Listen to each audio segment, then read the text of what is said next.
U.S. Secretary of State Antony Blinken spent much of this week working to assemble a political transition council for the Caribbean nation of Haiti after the Haitian president, Ariel Henry, announced Monday that he would step down at the demand of militarized gangs that control much of the country's capital now, Port-au-Prince. The goal of this transitional council would be to administer new elections. After all, Ariel Henry had not himself been elected by the Haitian people. In fact, Haitians haven't voted for anyone since 2016, when Jovenel Moïse won.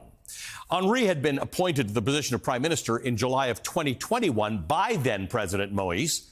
Just days later, Moïse would be assassinated in his home by mercenaries. Moïse had also essentially dissolved the country's parliament by refusing to hold elections, allowing every legislator's term to expire. Henry inherited the presidency with little legitimacy and even less support. Haiti often ranks as the poorest nation in the entire Western Hemisphere, with the United Nations estimating that over 40% of its population lives in poverty. The devastating 7.1 magnitude earthquake that hit Haiti in January of 2010 killed more than 200,000 people and displaced millions more.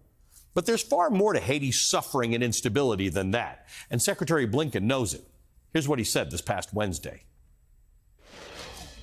This has been a long unfolding story. The heart of the story is the suffering of the Haitian people. The heart of the story is the suffering of the Haitian people.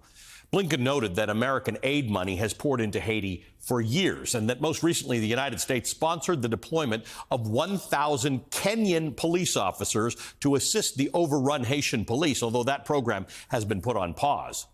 But American intervention in Haiti is a big part of the reason we're here today, and America has certainly been a key player in Haiti's long unfolding story.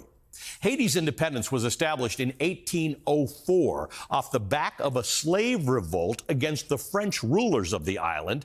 But in the years that followed, France would force the new nation to hand over most of its revenue as, quote, reparations for the revolution, which hampered Haiti's economic growth. At the outset of World War I, President Woodrow Wilson ordered the invasion and occupation of Haiti. He cited political instability and potential German influence in the region, but it was really Wall Street that benefited. America took control of Haiti's financial assets, literally removing gold bars from the Haitian National Bank and transporting them to New York, and installing a forced labor system on the island. American Marines and Haitian subordinates used a constant state of martial law, killing and torturing several thousand Haitian civilians between 1915 and 1934. America's eyes shifted toward the specter of global communism later in the 20th century, and the U.S. looked to prop up anti-communist leaders across the world, including in Haiti. Francois Duvalier, known as Papa Doc, was elected president of Haiti in 1957 with U.S. support, but his regime would turn autocratic. He held sham elections. He installed himself president for life and utilized undercover death squads to kill opponents. His son, known as Baby Doc Duvalier, succeeded him, employing many of the same tactics, and the two combined would rule Haiti from 1957 to 1986. All the while, they would continue to receive U.S. aid.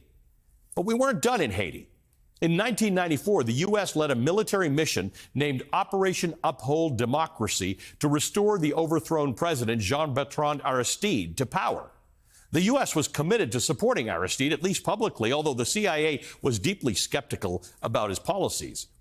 A decade later, in 2004, Aristide would be ousted again.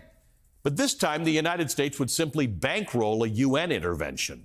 That mission, known by its French acronym MINUSTAH, would remain in Haiti until 2016. But throughout the years, MINUSTAH officials would face accusations of sexual exploitation and human rights abuses.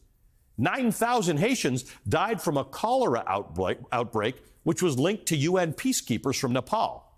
American intervention in Haiti has always been in our own interest, which is why, as we get involved in the next chapter of Haiti's long unfolding story, it is crucial that Haitians are the drivers of their own destiny. Lest we forget, as Jonathan Katz wrote in Foreign Policy magazine last year, in all, the U.S. military and its proxies have been in Haiti for at least 41 of the last 108 years, always in the name of securing peace, political stability, and human rights, and never actually succeeding in doing so.